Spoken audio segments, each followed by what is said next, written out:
பராசர ஜோதிட மணிமன்ற குழுவில் பயணிக்கும் அனைத்து ஜோட சொந்தங்களுக்கும் வணக்கம். பரமத்தி வேலூர்ந்து சந்திரன் பேசுகிறேன். இன்று ஒரு ஜாதகம் ஆய்வுக்காக வந்தது. இந்த ஜாதகரோட கேள்வி என்னன்னு பார்க்கும்போது, தொழில் செய்யலாமா, என்ன தொழில் செய்யலாம் அப்படிங்கிற ஒரு கேள்விக்காக வந்தது.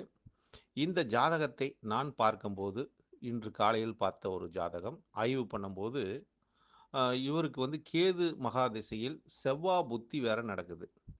கேது மகாதிசையில் செவ்வாய் புத்தி ஜனவரி வரைக்கும் இருக்குது. ஜனவரி ஒரு 1வது மாதம் வரைக்கும் இருக்குதுன்னு வச்சுங்களேன். அப்போ இவர் இந்த ஜாதகத்தை நான் கேள்வி கேட்கும்போது அது சனிக்கிழமை அன்னைக்கு பார்த்தார். காலையில் ஒரு 10:30 மணிக்கு பார்த்த ஜாதகம். அந்த ஜாதகரோட கேள்வி நான் என்னென்னு கேட்கும்போது, ஐயா நீங்கள் ஏதாவது தொழிலுக்காக வந்தீங்களா, இட பிரச்சனைக்காக வந்தீங்களா அப்படின்னு கேட்டேன். நான் என்ன தொழில் செய்யலாங்கிறதுக்காக கேட்க வந்தேன் அப்படின்னா, ஏன்னா இவர் ஒரு நல்ல ஒரு ஜாப்பில் இருக்கார், கவர்மெண்ட் வேலையில் இருக்கார். இன்னும் 5 வருஷ காலம் அவருக்கு பதவி காலம் இருக்குது. அதற்கு முன்னாடி ஏதாவது ஒரு தொழில் செய்யணும் அப்படிங்கிற ஒரு எண்ணம் இவருக்கு மனசில் ஆழமாக இருக்கிறது. அதனால் இவருக்கு அது மாதிரி என்ன மாதிரி ஒரு தொழில் செஞ்சால் நல்லா இருக்கும் அப்படின்னு அவரோட கேள்வி வந்துச்சுன்னு வச்சுங்களேன். ஏன்னா எல்லாருக்கும் வாழ்க்கையில் ஒரு தொழில் செஞ்சு ஒன்றுக்கு வரணுங்கிற ஒரு நிலை உண்டு. இருந்தாலும் கடைசி காலத்தில் ஒரு நிலையான ஒரு தொழிலில் உட்காரணும் அப்படிங்கிற எண்ணங்கள் இவர் மனசில் ஆழமாக இருக்குது. இதற்கு இந்த ஜாதகம் நமக்கு என்ன சொல்லுவது என்பதற்காக ஆய்வுக்காக பராசர மணிமன்றத்தில் இது பதிவு செய்து உள்ள ஒரு ஜாதகம் காலையிலேயே.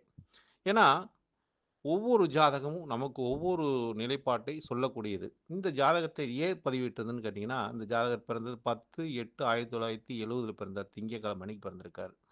இந்த ஜாதகம் 7 மணி 50 நிமிஷம். அப்போ இந்த ஜாதகத்தோட நிலைப்பாடு பார்க்கும்போது இப்போ 54 வயசு 4 மாதம் 18 நாள் ஆயிடுச்சு. இவர் விசாக நட்சத்திரம் துலா ராசியில் பிறந்த சிம்ம லக்கின ஜாதகம்.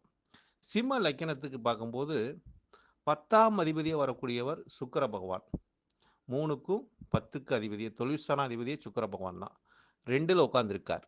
அப்போ ஏதாச்சும் தனத்தை போட்டு முதலீடு தனத்தை போட்டு தொழில் செஞ்சால் நல்லா இருக்குமா அப்படின்னு அவரோட கேள்வி ஆழமாக இருக்குது. ஏன்னா உத்தியோகத்தை கொடுத்துருச்சு. அப்போ உத்தியோகத்தை கொடுத்தாலும் இந்த ஜாதகத்துக்கு சூரியன் செவ்வாய் சேர்க்கப்பட்டு 12ஆம் இடத்துல லக்னாதிபதி செவ்வாயோட சேர்ந்துட்டார், பாக்கியாதிபதியோட சேர்ந்துட்டார். ஆனால் அந்த பாக்கியாதிபதி வலுக்கல, நீசம் ஆயிட்டார். அப்போ நீசம் அஸ்தங்கம் பெற்றனால அந்த பாக்கியத்தோட நிலைப்பாட்டை சூரியன் எடுத்துக்கிட்டார். அப்போ அந்த பாக்கியாதிபதி அஸ்தங்கம் பண்ணால, ஏன்னா பாதகாதிபதி அஸ்தங்கமாவது ஒரு சிறப்பு. அப்போ இந்த ஜாதகத்துக்கு செவ்வாய் அஸ்தங்கம் பெற்றதுனால இவருக்கு சிறப்பாக போச்சு. அதனால் ஒரு வேலையில் இருக்கக்கூடிய தன்மையும் வேலை செய்யக்கூடிய ஒரு தன்மையும் வந்துருச்சு. அதை சூரியன் எடுத்துக்கிட்டார் என்று எடுத்து சொல்லலாம். அப்போ சூரியன் எப்படி எடுத்துக்கிட்டாருன்னு கேட்டிங்கன்னா, அதாவது தனாதிபதியோட சாரத்தையும் அதாவது லாபாதிபதி சாரத்தையும் சூரியன் பெற்று 12ஆம் இடத்துல இருந்தாலும் அவர் அந்த சார பலன் மிக அருமையான ஒரு பலனை கொடுக்கும். ஏன்னா புதன் கம்யூனிகேஷனை குறிக்கக்கூடிய ஒரு கிரகம். அப்போ புதன் சூரியன் சேர்ந்தாவே புதனாதித்ய யோகம். இங்கே சூரியன் புதனோட சாரத்தில் இருப்பது ஒரு சிறப்பு. 12ஆம் இடம்னு நம்ம விரயம்னு சொல்லுவோம். ஆனால் அது ஒரு சிறப்பு தான் அந்த ஜாதகத்துக்கு என்று எடுத்துக்கலாம். அடுத்ததாக இந்த ஜாதகத்தை பார்க்கும்போது எனக்கு தோன்றிய விஷயம், இவர் இந்த காலகட்டத்தில் தொழில் செய்வது ஒரு சிறப்பை தருமா அப்படின்னு பார்த்தா, இந்த ஜாதகத்துக்கு கேது மகா திசை நடக்குது.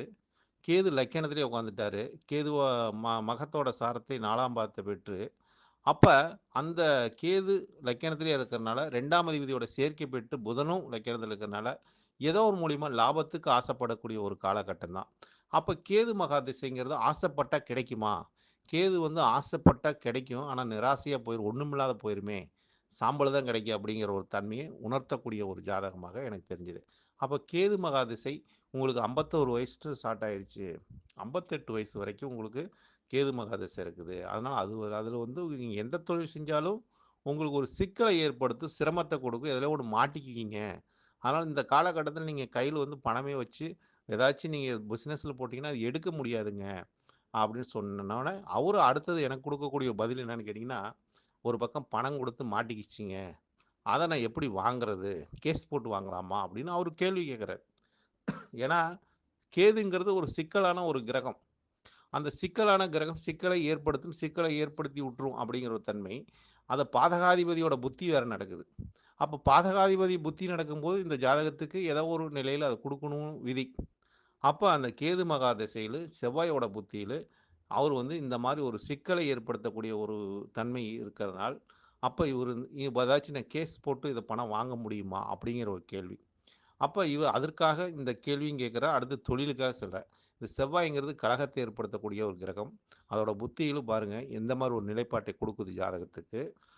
ஏன்னா அடுத்து வரக்கூடிய புத்தி பாருங்க இவருக்கு ராகு மகா புத்தி. அதாவது கேது திசையில் ராகு புத்தி. ராகுவும் சுயசாரம், கேதுவும் சுயசாரம் ரெண்டுமே.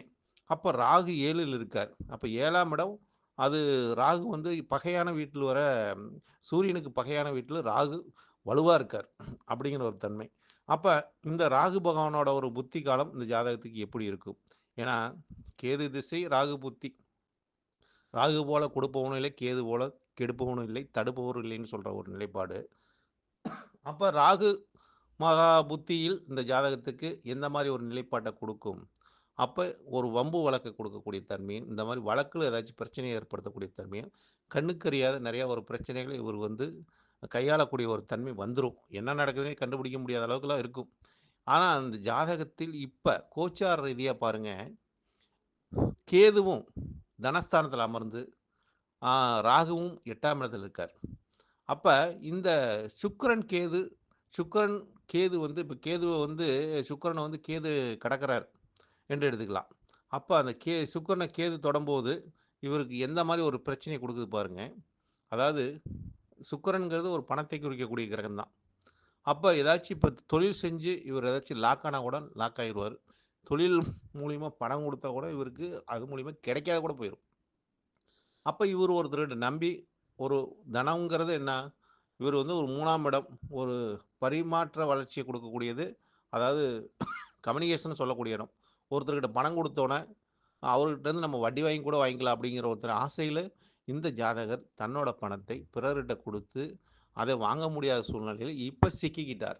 ஏன்னா கேதுங்கிறது சிக்கலை ஏற்படுத்தும். இந்த காலகட்டத்தில் நீங்கள் எதுவும் செய்யாமல் இருப்பது நல்லது.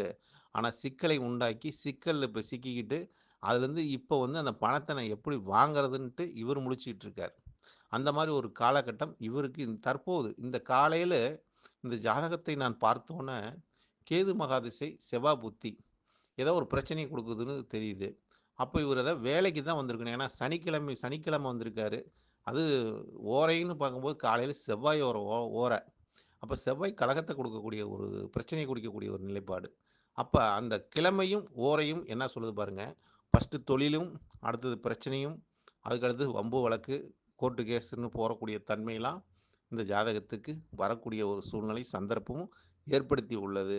அடுத்தது இவர் வந்து நான் வந்து கோர்ட்டில் போய் நான் கேஸ் போட்டுறேங்க, அவர்கிட்ட வந்து பணம் வாங்குவது அவ்வளோ சிரமமாக இருக்குது, அப்போ கண்டிப்பாக இந்த கேஸ் போட்டால் நான் ஜெயிக்க முடியுமா அப்படிங்கிற ஒரு கேள்வி வச்சார் அடுத்தது. அப்போ இந்த ஜாதகத்துக்கு நிச்சயமாக கோர்ட்டுக்கு போயே தீரணும். ஏதோ வம்பு வழக்கு சந்திச்சே தீரணும். அந்த அந்த மாதிரி சூழ்நிலை சுச்சுவேஷன் இவருக்கு இருக்குது. பாதகாதிபதி புத்தியில், அதாவது கேது மகாதிசையில் பாதகாதிபதி புத்தியில் ஏதோ ஒரு பாதகம் நடந்தே தீரும். அப்போ இவருக்கு என்ன பாதகம் நடந்துருச்சு அப்படின்னு பார்த்தா, அந்த 12ஆம் இடங்கிறது லக்னாதிபதியோட சேர்க்கை பெற்றிருக்கனால விரயத்தை கொடுத்துருச்சு. அப்படின்னா பொருளாதார நிலையமாக இவருக்கு நிறையா இந்த காலகட்டத்தில் குடும்பத்தில் மூலியமாக செலவும், இவருக்கு நிறைய செலவும், வெளியில் கொடுத்த பணமும் லாக்கு எல்லாமே ஒரு ஒரு லாஸாக நிறைய விரயமான ஒரு நிலைப்பாட்டை இந்த ஜாதகத்துக்கு ஏற்படுத்திருச்சு. பாதகாதிபதி தன்சானத்துக்கு 4 இருந்தால் கூட லக்கினத்துக்கு 12 லக்னாதிபதியோட சேர்க்கை பெற்று அப்போ லக்னாதிபதிக்கு ஒரு விரயத்தை ஏற்படுத்திட்டார் அப்படிங்கிற ஒரு நிலைப்பாட்டை இந்த ஜாதகம் அழகாக கோடிட்டு காட்டிச்சுது. அதே மாதிரி இன்றைக்கு வந்து இந்த கிழமையும் ஓரையும் மிக சரியான ஒரு நிலைப்பாட்டை இந்த ஜாதகத்துக்கு எனக்கு உணர்த்தியது. அப்போ இவர் எந்த காலகட்டத்தில் தொழில் செய்யலாம் அப்படிங்கிற ஒரு நிலைப்பாட்டுக்கு இவருக்கு வந்து நீங்கள் அதாவது இந்த கேது மகாதிசை முடிஞ்சு சுக்கிர மகாதிசையில் 60 வயசுக்கு நீங்கள் மேலே தான் நீங்கள் வந்து சொந்தமாக தொழில் செய்யக்கூடிய அமைப்பே இருக்குதுங்க. ஏதோ ஒரு கடைகனி வச்சு அதில் ஆடம்பர பொருள்களை விற்கக்கூடிய ஒரு தன்மை வந்துடும். ஏன்னா 2ஆம் இடத்தில் சுக்கிரனுக்கான 10ஆம் அதிபதி 2ல் இருக்கார். அதற்கு தன் புத்தியை கொண்டு வேலை செய்யக்கூடிய ஒரு தன்மை உண்டு. அதனால் அதில் வந்து பணத்தை போட்டு அதில் ஏதாச்சும் அழகு சார்ந்த பொருள்களை வைத்து வச்சு வியாபாரம் பண்ணக்கூடிய தன்மை இந்த ஜாதகத்துக்கு ஏற்படும். அந்த மாதிரி இல்லாட்டி கமிஷன் அடிப்படையில் நீங்கள் எந்த தொழில் வேலை செய்யலாம். இப்போதைக்கு முதலீடு போட்டிங்கன்னா எந்த தொழிலுமே உங்களுக்கு சக்ஸஸ் இல்லைங்க. ஆனால் இவர் வந்து வாகன தொழிலும் செஞ்சு அதுலேயும் வந்து பெருசாக ஒரு லாபம் இல்லை அப்படிங்கிற ஒரு தொழிலும் இருக்குதுங்க. அதனாலே பெரிய கடன் ஆகிடுச்சு. அதனால் அதெல்லாம் முடிச்சுட்டு இப்போ அடுத்ததாக இவர் வந்து ஒரு ஸ்டாண்டர்டான ஒரு தொழில பார்க்கணும். அதுக்கு எந்த காலகட்டத்தில செய்யலான்னா, 60 வயசுக்கு மேல செய்யுங்க. இப்ப எந்த காலகட்டம் உங்களுக்கு சரியில்ல. கேது மகா திசையில உங்களுக்கெல்லாம் விரயத்த தான் ஏற்படுத்தும். அவ்வளோ ஒரு நிலைப்பாடு இருக்காது. இந்த காலகட்டத்தில நீங்க ஒரு பிரச்சனைகளையும், சிக்கலையும் சந்திக்கக்கூடிய ஒரு காலகட்டமா இருக்கிறனால, அத நீங்க ஃபேஸ் பண்ணியே ஆவணுங்க. அதனால உங்களுக்கு தெளிவான மனநிலை இந்த காலகட்டத்தில் இல்லை. தொழில் செஞ்சு நீங்க சிக்கிக்கொள்ள வேண்டாம் என்று இந்த ஜாதகத்துக்கு உணர்த்தி உள்ளேன் என்ற ஒரு கருத்தையும் இந்த ஜாதகத்துக்கு புதித்து உள்ளேன். அதனால இந்த ஜாதகருக்கு அதுக்கப்புறம் தான் ஒரு திருப்தி ஆச்சு. அதுக்கப்புறம் அடுத்ததாக இப்ப வழக்க தொடுக்கப் போறார் அந்த ஜாதகர் மேல். அதுக்கப்புறம் அவருக்கு கிட்டத்தட்ட ஒரு 2 வருஷத்துக்கு அதிலேயே சரியா போயிரும். ஏன்னா சிக்கலுங்கிறது நம்மளே ஒருத்தன போய் சிக்கல் விட்டாலும் சரி, நம்ம அடுத்தவன போய் சிக்கல் பண்ணாலும் சரி 2 சிக்கல் தான். அதுக்கு உண்டான அவனும் குற்றவாளியும் கோர்ட்டுக்கு வருவான், நிரபராதியும் கோர்ட்டுக்கு வருவான். 2 பேரும் வந்து தான் ஆவணும். வேற வழி இல்ல. அந்த காலகட்டத்தை இவரு அனுபவிக்கக்கூடிய ஒரு காலகட்டம். இந்த கிரகங்கள் எந்த மாரி ஒரு நிலைப்பாட்டை ஏற்படுத்தி உள்ளது என்பதற்காக, இன்றைக்கு இந்த பராசர மணிமன்றத்தில் இது ஒரு ஆய்வுக்காக வைத்துள்ள ஒரு ஜாதகம். இது அனைவரும் தங்களோட கருத்துக்களை முன்வைத்து பேசிய விதம் மிக சிறப்பு. அனைவருக்கும் நெஞ்சார்ந்த நன்றிகள், மனப்பூர்வமான நன்றிகள். வாழ்க வளமுடன். பரமத்தி வேலுவின் சந்திரன். உங்களுக்கு ஏதாச்சும் இதில சந்தேகம் இருந்தா நிச்சயமா கேளுங்க. உடனே பதிலளிக்கிறேன். வாழ்க வளமுடன்.